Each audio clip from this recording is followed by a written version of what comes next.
ہمارے اس ویڈیو کو لائک کریں، شیئر کریں اور ہم سے جڑے رہنے کے لیے اس چینل تیغی مدرسہ کو سبسکرائب کریں۔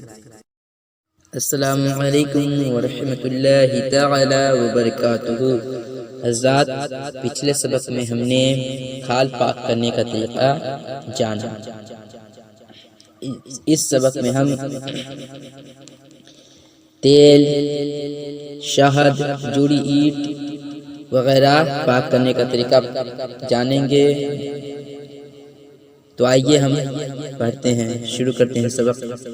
بسم اللہ الرحمن الرحیم۔ شہد، تیل، جوڑی اینٹ وغیرہ پاک کرنے کا طریقہ۔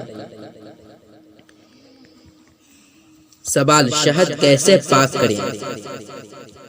جواب: شہد ناپاک ہو جائے، یعنی شہد اگر ناپاک ہو جائے تو اس کے پاک کرنے کا طریقہ، یعنی اس کو پاک کرنے کا طریقہ یہ ہے کہ اس سے زیادہ پانی اس میں ڈال کر اتنا پکائے کہ سب پانی جل جائے اور جتنا شہد تھا اتنا رہ جائے۔ 3 مرتبہ اس طرح پکائے تو شہد پاک ہو جائے۔ یعنی شہد پاک کرنے کا طریقہ یہ ہے کہ جتنا شہد ہے اس سے زیادہ پانی اس میں ڈال کر اس کو اتنا پکائیں گے کہ سب پانی جل جائے، یعنی سوکھ جائے سب پانی، اور جتنا شہد تھا اتنا رہ جائے۔ اسی طرح 3 مرتبہ کریں گے تو شہد پاک ہو جائے۔ سوال: تیل اور گھی پاک کرنے کا طریقہ کیا ہے؟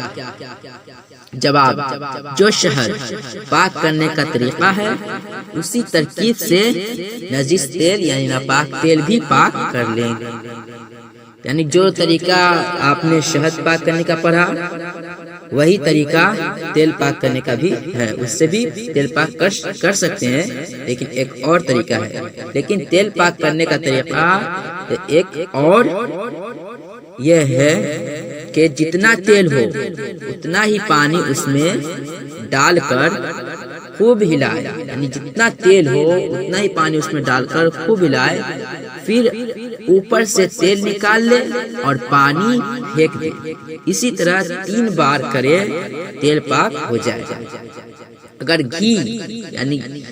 گھی نجس ناپاک ہو گئی ہو تو پگھلا کر انہی طریقوں میں سے کسی ایک طریقے سے پاک کر لے۔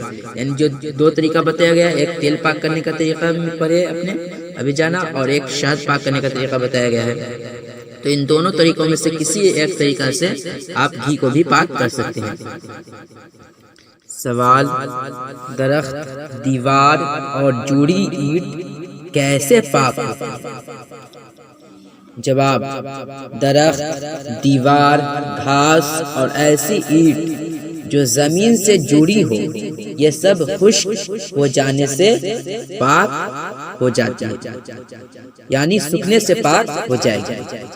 اور اگر اینٹ جڑی ہوئی نہ ہو تو سوکھ جانے سے پاک نہ ہوگی، بلکہ دھونا ضروری ہے۔ یوں ہی درخت یا گھاس سوکھنے سے پہلے کاٹ لے تو طہارت کے لیے دھونا ضروری ہے۔ حضرات، آج ہم نے چیزوں کو پاک کرنے کا طریقہ پورا مکمل پڑھ لیا ہے خدا کے فضل سے، اور آگے ہم کل کے سبق میں ہم پڑھیں گے جھوٹے اور پسینے کا بیان۔ تو مجھے امید ہے کہ آپ اس کو اچھے طریقے سے یاد کر لیں گے۔ تو حضرات، اگلے ویڈیو میں ملتے ہیں۔ السلام علیکم ورحمۃ اللہ تعالی وبرکاتہ۔ ہمارے اس ویڈیو کو لائک کریں، شیئر کریں اور ہم سے جڑے رہنے کے لیے اس چینل تیغی مدرسہ کو سبسکرائب کریں۔